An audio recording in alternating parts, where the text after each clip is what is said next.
Story time. अस्सलामु अलैकुम वरहमतुल्लाहि वबरकातुहू। आप सब ठीक है? और आपका स्कूल ठीक जा रहा है? जी। लास्ट स्टोरी याद है? जी। काफ़िया, हमारी लास्ट स्टोरी क्या थी? एक वेस्ट मनी के बारे थी कि एक वेस्ट ऑफ टाइम के बारे में थी। वेस्ट ऑफ टाइम में थी कि दो लड़कियां थी, वो दो बहनें थी और वो दो बहनें, एक का नाम था नादिया और दूसरी का नाम था माहिदा। और उनके पास एक बहुत अच्छी दोस्त थी, उसका नाम था सबा। तो वो नादिया और माहिदा हमेशा नादिया और माहिदा बहुत अच्छे काम करते, कब कोई उसको कहता वो उसी वक्त कर देते। और साहिबा भी इंटेलिजेंट है, लेकिन वो उसी वक्त ही नहीं काम करती कब कोई कहता है। हाँ बिल्कुल, इसीलिए उसको नुकसान उठाना पड़ा है ना जी। उसने टाइम पे काम नहीं किया, इसलिए उसको सारी इंस्ट्रक्शंस जो हैं वो अपनी फ्रेंड से लेनी पड़ी। और उसको डांट भी पड़ती अम्मी और अब्बू से और टीचर से। जी बिल्कुल, क्योंकि वो ठीक टाइम पे काम नहीं करती थी, इसलिए उसको डांट पड़ती थी। आज की जो हमारी स्टोरी है वो सच के ऊपर है। कौन कौन बच्चा सच बोलता है? सारे बच्चे सच बोलते हैं। सच बोलना अच्छी बात है ना। सच बोल के आपको बहुत सारे झूठ नहीं बोलने पड़ते हैं ना। एक झूठ को छुपाने के लिए फिर कितने सारे झूठ बोलने पड़ते हैं, तो अच्छा है ना पहली दफ़ा में ही बंदा सच बोल दे।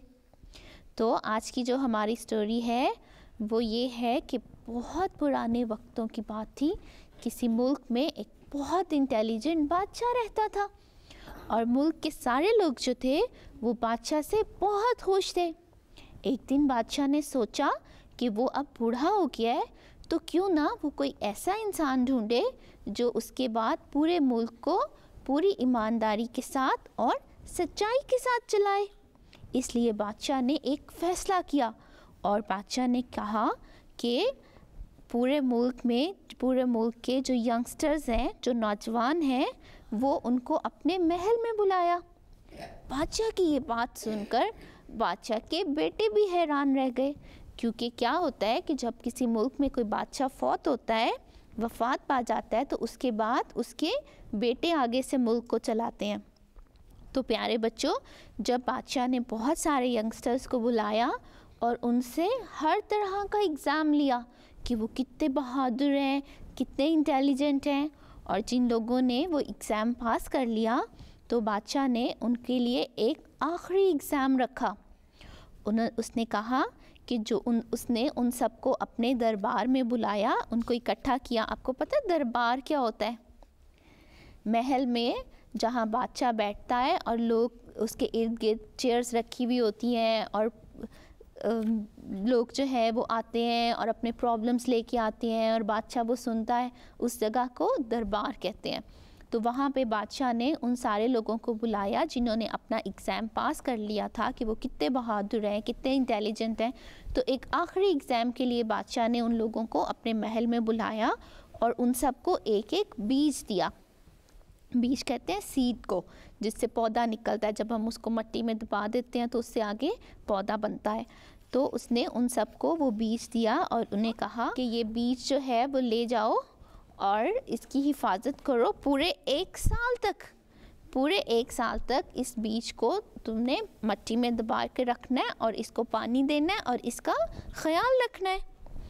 तो वो सारे लोग बादशाह की ये बात सुनकर बहुत हैरान हुए कि ये तो कोई भी मुश्किल काम नहीं है, ये कोई एग्ज़ाम तो ना हुआ ना कि बादशाह ने एक बीज दिया और उसको मिट्टी में दबा दो और उसका ख्याल रखो।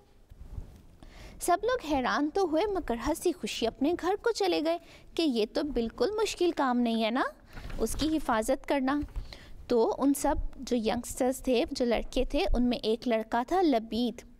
वो घर आया और उसने आकर अपनी अम्मी को सारी कहानी सुनाई कि उसने सारे एग्ज़ाम्स जो हैं वो पास कर लिए हैं और अब बादशाह ने उनको एक बीज दिया है और कहा है कि इसका ख्याल रखना, इसको सारा साल पानी देना है और फिर 1 साल के बाद मैं आप सबको महल में बुलाऊंगा।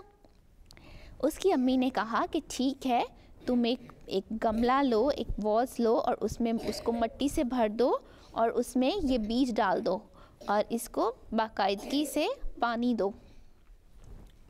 अब जनाब उसने लबीद ने क्या किया, लबीद ने उसको एक मिट्टी में दबा दिया और रोज़ उसकी हिफाजत करने लगा और ये इंतज़ार करने लगा कि अब उसमें से कोई पत्ते निकलेंगे, कोई फूल, कोई पौधा निकलेगा।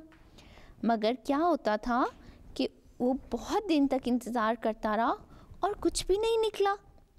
कुछ हफ्ते के बाद जो दूसरे लड़के थे जिनको बादशाह ने वो सीड्स दिए थे, उन्होंने तो वो बातें करने लग गए कि हमारे तो उसमें से पौधा बन गया है, वो तो अब ग्रो कर गया है।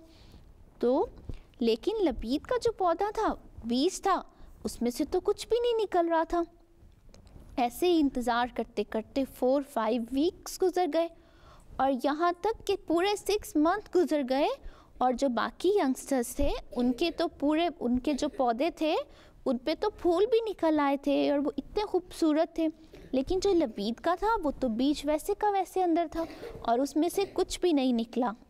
लबीद बेचारा बहुत उदास हो गया और उसे लग रहा था कि शायद उसने अपना बीज वेस्ट कर दिया है और अब उसमें से कुछ नहीं निकलेगा।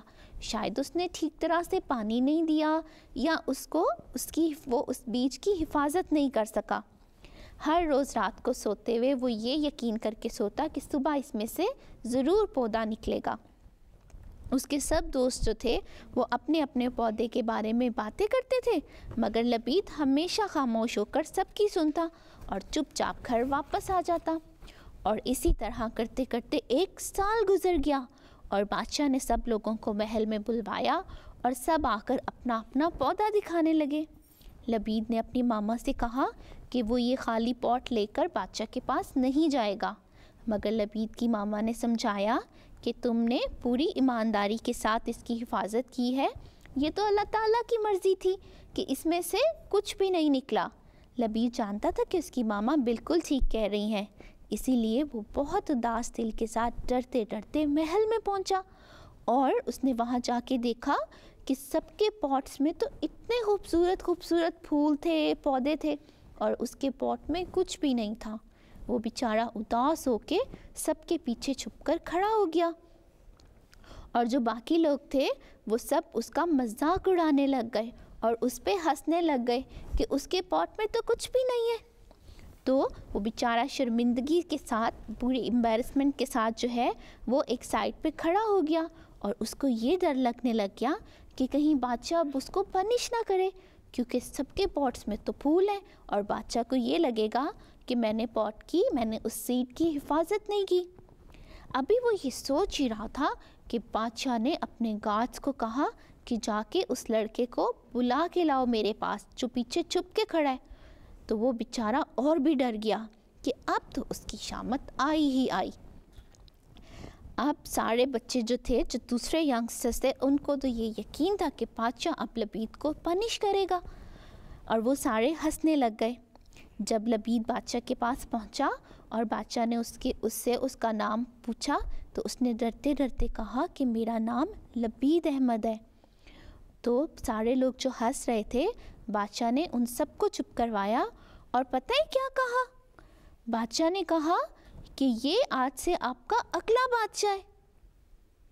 सोचो बादशाह ने ऐसा क्यों कहा?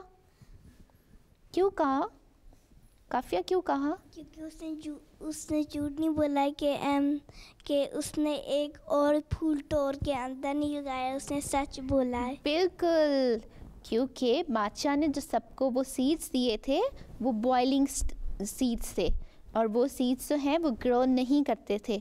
तो जब बाकी जो यंगस्टर्स थे उन्होंने ये देखा, कुछ दिन इंतज़ार किया कि इसमें से तो कुछ भी नहीं निकला, तो उन्होंने क्या किया, उन्होंने बाहर से फूल लेके और प्लांट्स लेके उसमें लगा दिए और बादशाह से कहा कि इसमें से ये फूल निकले हैं। उन्होंने झूठ बोला था और लबीद ने उसी सीड की जो है वो पूरा साल हिफाजत की और बादशाह को तो पता था। तो बादशाह ने उसकी सच्चाई को, उसकी ईमानदारी को देख के उसको पूरे मुल्क का बादशाह बना दिया। देखा बच्चों, सच बोलने में कितनी बरकत है ना। जो बच्चा सच बोलता है अल्लाह मियाँ भी उसका साथ देता है। तो आपने इस स्टोरी से क्या सबक सीखा? क्या सबक आयशा, आपने क्या सबक सीखा?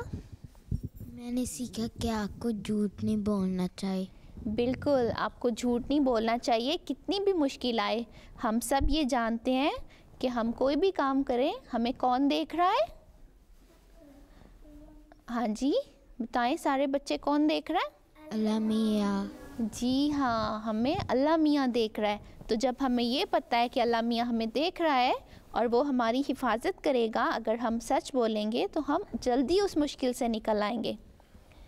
हमारा आज का सवाल है कि उन बच्चों के लिए जो हमें MTA पर देख रहे हैं, उनके लिए ये सवाल है कि बाकी बच्चों के बीज क्यों ग्रो किए और लबीद के बीज में से पौधा क्यों नहीं निकला।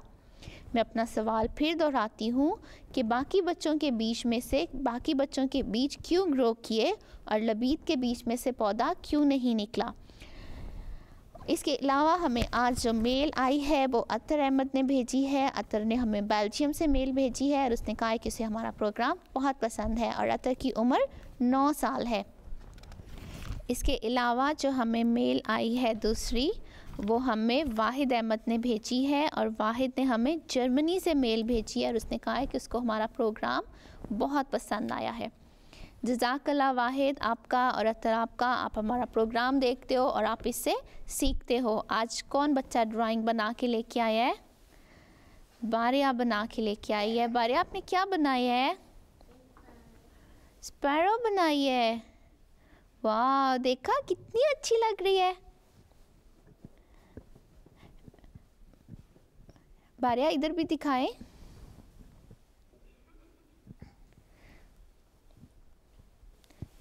जी अच्छी है ना, देखा कितनी कलरफुल है।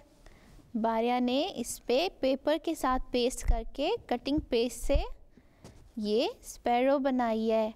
अगर आप सब भी बना सकते हैं तो आप हमें ज़रूर भेजें, हमारे साथ शेयर करें।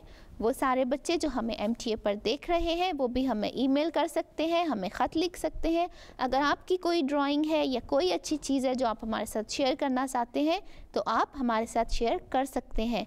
हमारा ईमेल एड्रेस है storytime@mta.tv और हमारा पोस्टल एड्रेस है storytime care of MTA International 16 Gressenhall road. हमारा पोस्ट कोड है SW18 5QL लंदन UK। इसके अलावा अगर आप हमारा ये प्रोग्राम MTA पर देखना भूल गए हैं, आपको स्कूल जाना था, आपको ट्यूशन पे जाना था, तो कोई मसला नहीं, आप किसी भी वक्त ये प्रोग्राम YouTube के ऊपर देख सकते हैं। आप YouTube के ऊपर जाके लिखिए story time MTA online 1 story time और आप ये प्रोग्राम देख सकते हैं। इस सबक के साथ, इस नसीहत के साथ कि कोई भी मुश्किल आए अल्लाह ताला हमें देख रहा है और वही हमें इन मुश्किलों से निकालेगा। इसलिए किसी भी हाल में हमें झूठ नहीं बोलना चाहिए। अगर हम सच बोलेंगे तो हमें अल्लाह ताला इसको ज़रूर इनाम देगा। ठीक है, अपना बहुत ख्याल रखिएगा। अगले हफ्ते फिर मिलेंगे, तब तक के लिए अस्सलामु अलैकुम वरहमतुल्लाहि वबरकातुहू।